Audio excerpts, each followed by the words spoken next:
Chingu, hindi ko na kayang bayaran ang bahay at lupa at condominium na kinuha ko. May refund ba akong makukuha? So Chingu, dito na papasok yung Maseda Law or Republic Act 6552 or Realty Installment Buyers Protection Act. So under Maseda Law, kung ikaw ay nakapagbayad ng at least 2 years, you are entitled for a refund of 50% from the total payments made.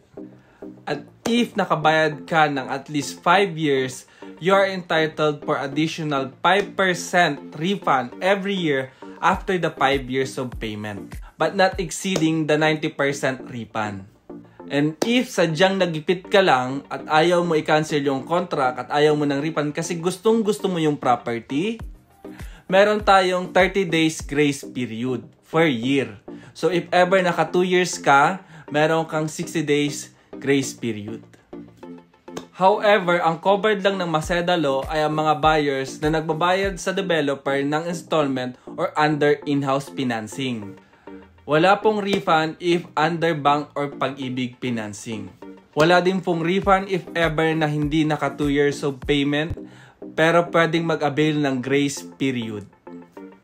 Ito ang inyong Chingu na broker, basta lisensyado, garantisado!